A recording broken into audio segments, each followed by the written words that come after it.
Hi class 7. Today is 15th May. I have already taught you this chapter number 20, transitive and intransitive verb. So today I am going to continue the same chapter and you are going to learn something more about transitive and intransitive verb. Okay. So let's see page number 63. Please open page number 63. Okay. Now the definition of transitive verb, I have told you that in the transitive verb, how you will identify whether the verb is transitive. You have to see whether the object is present beside the verb. That means before the object, the verb will be there. And intransitive verb, it does not take any object. So here we are going to learn today something more about transitive verb.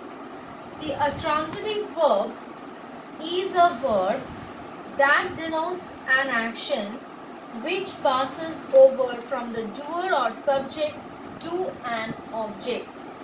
Means, when the transitive verb is there, you will see that action is passing from the doer or the subject to an object. Now, for example, this sentence I am telling, the horse kicked the man. Here subject is horse, or horse is the doer of the action. Now what is the action? Kicked is the action, that is the verb. Okay. Kicked is verb. The man, here man is the object. Okay. So horse is subject, kicked is verb and object is man. Now this verb kicked is transitive or intransitive? This is the transitive verb. Why? Because it is taking an object, that is man. That means the kicking action is taking place over this man. Okay, and the subject doer, it is passing this the subject doer or the doer, that is horse. Okay, so horse is actually kicking the man. So the action of kicking which passes over from the doer to an object, that means the action of kicking is done by the horse on this man. So the action is passing from the subject to the object. Okay, so this is all about transitive verb. Then intransitive verb. An intransitive verb is a verb that denotes an action which does not pass over to an object or which expresses a state or being. So in intransitive verb, what you will see that there is no object, and here also the action if it is there, the verb if it is there, so in the verb will not pass that action from the subject to the object because there is no object. It will only state or express a state or being. Okay, like example, the baby sleeps.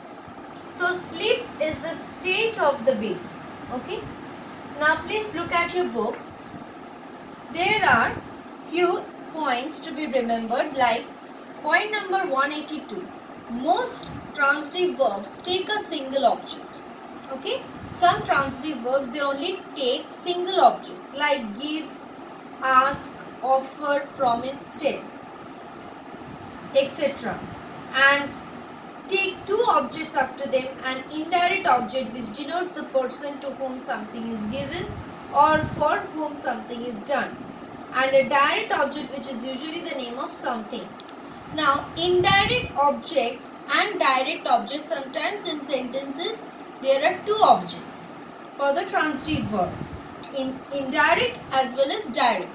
Now indirect object is actually the name of something, but indirect object is the name of any person. Now now see point number 183 in your book, students. Most verbs can be used both as transitive and intransitive verbs. So some verbs you can write as transitive also, and that same verb you can use intransitive also. Like the ants fought the wasp. Some ants fight very fiercely. So the verb fought. Here the ants fought the wasp. Here the action of fought is done by the ant on the wasp. Okay, the ants fought the wasp. And intransitive, some ants fight very fiercely. So in first sentence, the ants fought the wasp. Here the object is present. And in another sentence, what I am telling you, that some ants fight very fiercely. Here the state of the fighting is given, not any object. Okay. Now let's see point number 184. In such a sentence as the man killed himself. Now for the sentence the man killed himself, here the subject and object both refer to the same person. Okay, that means the person, the man killed himself. He himself killed him. So here the man and himself is the same person. That is, the verb is used here as reflexive. Okay, so the verb is said to be used reflexively. Sometimes through the verb, though the verb is used reflexively, object is not expressed. Now, if it is reflexive and the object is not expressed, in that case, the reflexive pronoun understood is put in brackets. Okay, that means if the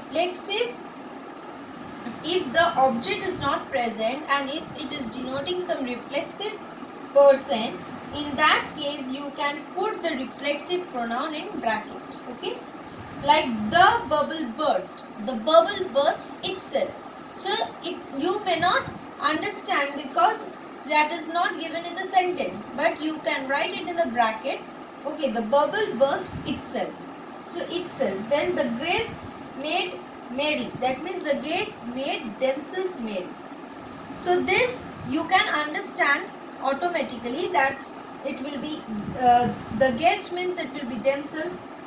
Then another sentence, please keep quiet, means please keep yourselves quiet. So yourselves may not be mentioned in the sentence. So in such cases, these verbs may however be regarded as pure intransitive. So in these cases, you have to treat them as intransitive. Okay, you cannot tell that there is reflexive pronoun, so we can use transitive. No, it is treated as intransitive. Okay, then certain verbs, rule number 185, it can be used reflexively and also as ordinary transitive verbs. Now certain verbs you can use as reflexive, and there you can also tell that the verb is transitive. It is given in your book. Look at the book. Do not forget his name. I forget his name. So here forget his name. Here it can be used as transitive. Acquit yourself as man. The magistrate acquitted him of the charge against him. I enjoy myself sitting alone. He enjoys good health. He interested himself in his friend's welfare. His talk does not interest me. So here certain verbs can be used reflexively, and also you can use that as ordinary transitive verb. Now turn to page number 64. There is one exercise. Okay, you have to solve this exercise. Here see, it is exercise in grammar 36, page number 64. Name the verbs in the following sentence. You have to find out the verb, which is the verb, and tell in each case whether the verb is transitive or intransitive. Now, when the verb is transitive, name the object. Okay. So what you have to do, students, you have to underline, you will underline the verb, and if it is transitive verb, you have to write the object name also. If it is intransitive, only write intransitive. Okay. So you will please complete this exercise in your copy. Thank you, students.